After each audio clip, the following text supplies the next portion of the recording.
नमस्कार दोस्तों, मैं हूं कामनी। स्वागत करती हूं आपका अपने चैनल जनता का फैसला न्यूज में। राष्ट्रीय संगठन मंत्री हमारे साथ सुभाष बिहारी जी जुड़ चुके हैं। आपको बता दें, बड़ा ही गंभीर मुद्दा हमारे सामने निभर कर आया है। एक पासवान समाज की बच्ची को किस प्रकार से पुलिस प्रशासन द्वारा जो लगातार उसको प्रताड़ित किया गया, जिसकी वजह से उसके कई अंगों में क्षति जो है प्राप्त हुई। मेडिकल रिपोर्ट्स के माध्यम से हमें पता चला है कि 2 से 3 जगह उसको फ्रैक्चर भी है। आइए जानते हैं पूरा मुद्दा और किस प्रकार से राष्ट्रीय संगठन मंत्री होने के नाते सुभाष बिहारी जी कर रहे हैं इस मामले पर जो है कार्यवाही, वो देखते हैं। सर, सर्वप्रथम मैं आपका स्वागत करती हूँ अपने चैनल में। आपके चैनल के भी सभी श्रोता को बहुत बहुत बधाई, बहुत बहुत धन्यवाद। ओखला पुलिस स्टेशन का मामला है सर। ओखला पुलिस स्टेशन में किस प्रकार से महिला कांस्टेबल के द्वारा जो है लगातार जो है एक पासवान समाज की बच्ची को बहुत ही ज्यादा पीटा गया। पीटा ही नहीं, अपितु उसको मानसिक एवं शारीरिक रूप से जो है प्रताड़ित भी किया गया, जो कि मेडिकल रिपोर्ट्स में साफ तौर पर स्पष्ट है।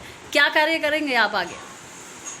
देखिए, ये घटना 9/4/2022 का है और ये घटना कशिश, काजल, मोना और कोमल नाम की ये चारों लड़कियां 9वीं कक्षा की छात्रा हैं और लगभग चारों की उम्र 14 और 15 वर्ष के लगभग की है।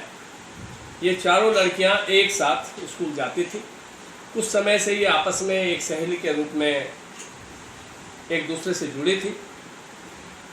दिनांक 9/4/2022 को काजल, मोना और कोमल ये तीनों लड़कियां, कशिश, काजल और कोमल, ये तीनों लड़कियां मोना हरकेश नगर की रहने वाली लड़की है।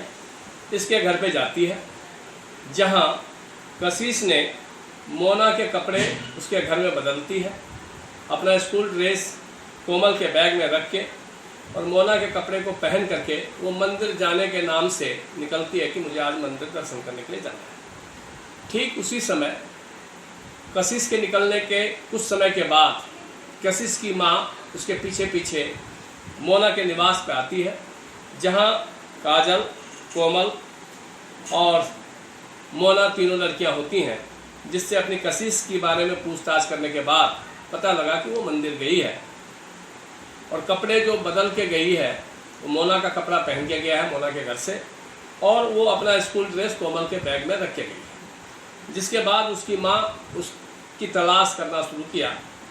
तलाश करने के बाद दे सकता और न ही मैं आपको एसएचओ साहब से मिलवा सकता हूँ और आप हमारा नाम भी मत लेना। जिसके बाद मैंने एसएचओ साहब का नंबर किसी और से लिया और उसके बाद कई बार संपर्क करने का प्रयास किया, लेकिन एसएचओ साहब हमारे नंबर पर संपर्क में नहीं आए। जिनको मैंने घटना की सारी वीडियो एसएचओ साहब को व्हाट्सएप पे भी भेजा और जीले सिंह के व्हाट्सएप पे भी भेजा और दिल्ली पुलिस के सभी जो ग्रुप है, डीसीपी ग्रुप, एसीपी ग्रुप, उन पे भी इस घटना की पूरी जानकारी दिया है। और मेरी ये मांग है कि न्याय के लिए लोग पुलिस प्रशासन के पास सबसे पहले जाते हैं, उसके बाद न्यायपालिका से वो न्याय की उम्मीद करते हैं। और किसी भी तरीके की घटना ये हुई थी, कशिश के बारे में छानबीन करना एक जायज़ प्रक्रिया है। मैं उस प्रक्रिया में बाधक नहीं बनना चाहता हूँ। उन्होंने पूछताछ के लिए लाया, पूछताछ करनी चाहिए थी। और जहाँ तक मुझे मालूम हुआ कि कशिश पड़ोस के ही किसी कैंप के लड़के के साथ गई है, उस लड़के के बारे में पता लगाना चाहिए था और पता लगा करके कशिश को ढूंढ करके कशिश के परिवार को जल्दी सौंपना चाहिए था। अब किस भेदभाव के कारण, किस लालच के कारण मंजू कांस्टेबल के द्वारा या उसके साथ और कौन लोग थे इस बच्चे को पीटने में, और कौन कौन लोग लिप्त थे, ये सभी चीज़ एक जांच का विषय है। और जहां इंसानियत और मानवता की हदें पार करके थाना में जल्लाद के रूप में वर्दी पहन करके कोई जल्लाद का काम करे, तो मुझे लगता है कि ऐसे लोगों के ऊपर कठोर से कठोर और सख्त से सख्त कार्रवाई होनी चाहिए। और मैं इस सारी प्रक्रिया में एसएचओ साहब को भी, थाना अध्यक्ष महोदय को भी बड़ा दोषी मानता हूँ, जिसके थाना के अंतर्गत इस तरीके की घटनाएं घटती हैं। और जहाँ तक मुझे पता लगा है इस मंजू कांस्टेबल के द्वारा पहले भी कई बच्चियों के साथ इस तरीके की घटना हो चुकी है। थाना के अंतर्गत इस तरीके की घटना होना और घटना के बाद किसी के ऊपर जानलेवा हमला करना और उस हमले के बाद उसको अस्पताल नहीं पहुंचा करके, उसकी इलाज नहीं करवा करके उस परिवार को सौंप देना, ये एक बहुत गंभीर विषय है और इस पे पुलिस प्रशासन के कार्यशैली पे बहुत बड़ा प्रश्न क्वेश्चन है। मैं इसकी जांच चाहता हूं और इस पे जांच होकर के एसएचओ के खिलाफ और हेड कांस्टेबल मंजू के खिलाफ सख्त से सख्त कार्रवाई हो और इसमें जितने भी लोग लिप्त हैं उस पर थाना ओखला फेज 2 इंडस्ट्रियल एरिया में उसने अपनी शिकायत दर्ज करी, जिस शिकायत के बाद थाना में कार्यरत मंजू हेड कांस्टेबल अपने सिपाहियों के साथ इन तीनों लड़कियों के घर जाती है, काजल, मोना और कोमल के घर। इन तीनों बच्चों को 9/4/2022 को समय 5:30 और 6 बजे के बीच इनको घर से ला करके थाने में पूछताछ के लिए लाती है। थाने में लाने के बाद थाने के अंदर तीसरी मंजिल पे ले जा करके इन बच्चियों के साथ मार पीट कर अपनी मानवता और इंसानियत की सारी हदें पार करके एक जल्लाद का रूप धारण करते हुए इन तीनों बच्चों को पीटा गया, जिसमें कोमल को अधिकांश पीटा गया और उसकी इतनी पिटाई की गई कि शायद उसके शरीर का कोई भी हिस्सा ऐसा नहीं था जहां पे उसको गंभीर चोट नहीं पहुंचाया गया। उस चोट के दरमियान ही उसके दाईं हथेली पे फ्रैक्चर है और दाईं हाथ के बाजू पे भी फ्रैक्चर है, जिसको काफ़ी पीटने के बाद, अधमरा कर देने के बाद इस थाने में किसी भी लोगों का, एसएचओ का, जो थाना अध्यक्ष महोदय हैं उनका, या थाना में किसी भी कार्यरत लोगों की जिम्मेवारी नहीं बनी कि उस बच्ची को अस्पताल में दिखाया जाए।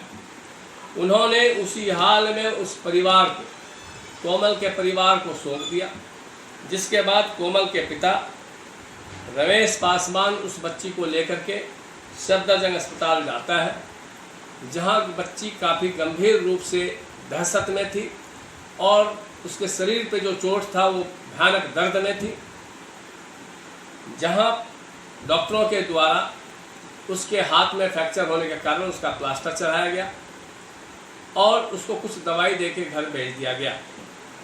दिनांक 10/4/2022 को मुझे इस घटना की जानकारी मिलती है, जिसके बाद मैं थाना ओखला फेज 2 में जाता हूं, जहां एसएचओ साहब के जो ड्यूटी ऑफिसर हैं जिले सिंह जी ड्यूटी पे कार्यरत थे, जिनके द्वारा मुझे एसएचओ साहब से मिलने के लिए नहीं दिया गया और उन्होंने जिस बच्ची को पीटा गया है, ये सभी बच्चियों का कल दिनांक 12/4/2022 से उनका पेपर था, जो साल भर इस कोरोना काल में भी तैयारी करते हैं अपने भविष्य को लेकर के।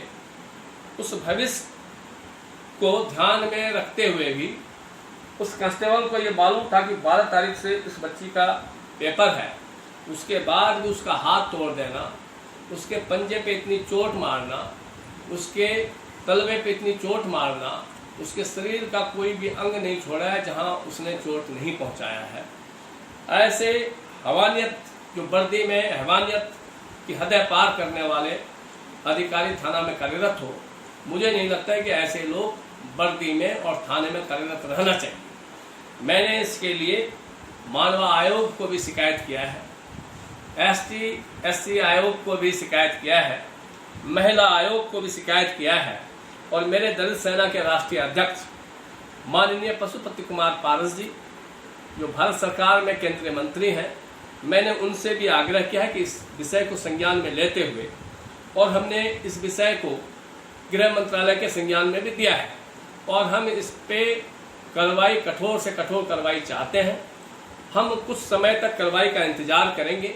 अगर कार्रवाई नहीं हुई इस विषय में तो निश्चित रूप से दलित सेना इसके लिए बड़ी मुहिम छेड़ेंगे और ऐसे दोषी लोगों को सजा दिलवा करके रहेंगे। धन्यवाद सर। कोमल के द्वारा शिकायत मिलने पर जो मैं कार्रवाई कर रहा हूँ, ओखला थाना फेज 2 के SHO के द्वारा और थाना में कार्यरत और सभी पदाधिकारियों के द्वारा और आसपास के जो पुलिस के लोग हैं, जो पुलिस के संरक्षण में अपराध करते हैं, ऐसे लोगों के द्वारा कोमल के परिवार पे और कोमल के पिता रमेश पासवान पे आए दिन किसी सिपाही को भेज करके, किसी पदाधिकारी को भेज करके, किसी माफिया और गुंडे को भेज करके राजीनामा का जो दबाव बनाया जा रहा है, मुझे लगता है ये मानवता और इंसानियत की सारी हदें पार कर रहे हैं। हम इसके खिलाफ भी पुनः एक शिकायत और लगाने जा रहे हैं।